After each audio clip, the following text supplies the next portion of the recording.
Hello friends, તો આજે હું તમને શીખવાડીશ અમદાવાદની ફેમસ ફ્રેન્કી કેવી રીતે બનાવવી। આ રેસીપી ખૂબ જ સરળ છે અને તમે પણ ઘરે આરામથી બનાવી શકો છો। તો ચાલો શરૂ કરીએ। તો સૌથી પહેલાં આપણે રોટલીનો લોટ બાંધીશું। 2 કપ આપણે મેંદાનો લોટ લઈશું અને 1 કપ ઘઉંનો લોટ લઈશું। મીઠું સ્વાદ અનુસાર।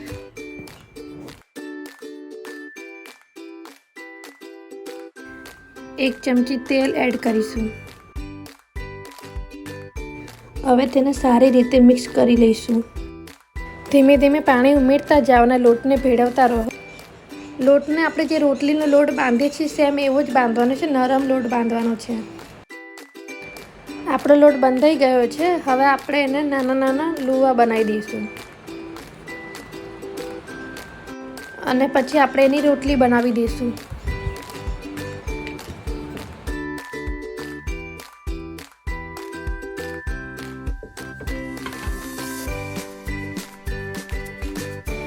रोटलीने આપણે અધ કચરી જ શેકવાની છે। પછી આપણે જ્યારે ફ્રેન્કી બનાવીએ તો ત્યારે પાછી શેકાઈ જશે, એટલે આપણે અત્યારે અધ કચરી જ શેકવાની છે। આપણે રોટલી અધ કચરી શેકવાની છે। તો રોટલી આપણી શેકાઈ ગઈ છે। હવે આપણે એને લઈ લઈશું। આપણે જેટલી ફ્રેન્કી બનાવવાની છે એટલી રોટલી આપણે તૈયાર કરી લેવાની છે।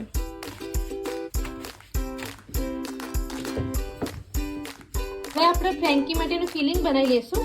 एना माटे मैं 2 मीडियम साइजनी डूंगળી લીધી છે, 1 मीडियम साइजનું કેપ્સિકમ લીધું છે, 100 ગ્રામ પનીર લીધું છે અને થોડી કેબેજ લીધી છે।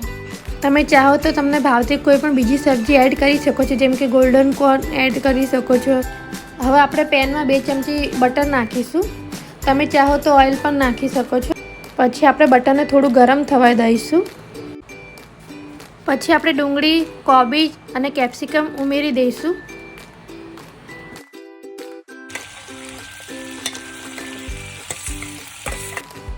અને આની કચાશ દૂર થાય ત્યાં સુધી આપણે સાતળીશું।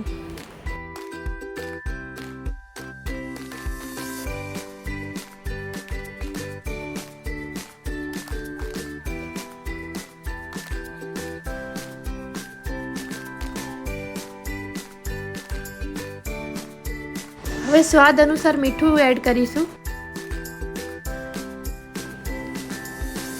હવે આપણે ચીલી ફ્લેક્સ ઉમેરી દઈશું। તમે તીખું ના ખાતા હોય તો તમે સ્કીપ પણ કરી શકો છો। હવે આપણું ફિલિંગ તૈયાર થઈ ગયું છે। હવે આપણે એને એક બાઉલમાં કાઢી લઈશું। આજે ચપાટી આપણે બનાવી હતી એ આ ચીલી વિનેગર, માયોનીઝ અને પિઝા સોસ। હવે આપણે માયોનીઝ લગાવી લઈશું। પિઝા સોસ લગાવી લઈશું।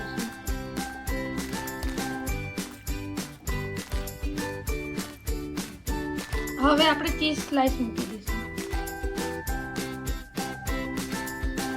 કરી હતી એ પાથરી દઈશું।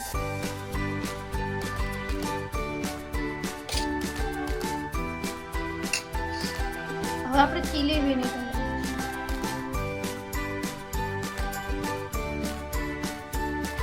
અને રોલ કરી દઈશું।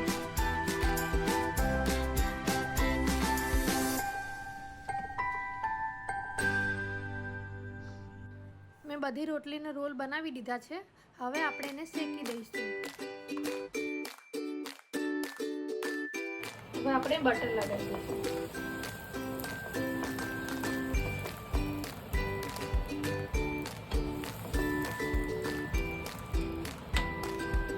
हवे आपणे फ्रेन्की आवी रीतना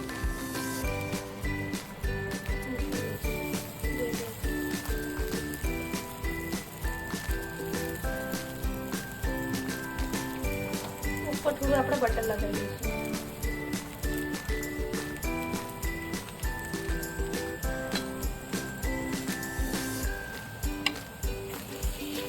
હવે આપણે આ રીતે ફેરવી દઈશું।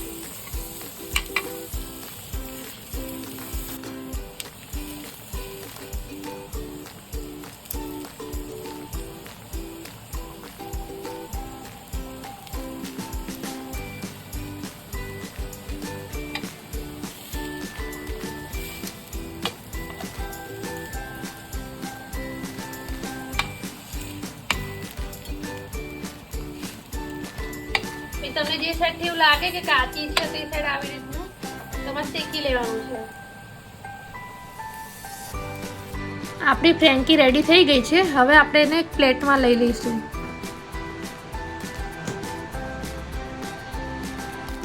તો ફ્રેન્ડ્સ, આ સરળ રીતે તમે પણ ઘરે અમદાવાદની ફેમસ ફ્રેન્કી બનાવી શકો છો. આ રેસીપી તમે ઘરે ટ્રાય કરો અને મને કમેન્ટમાં જણાવો કે તમને કેવી લાગી.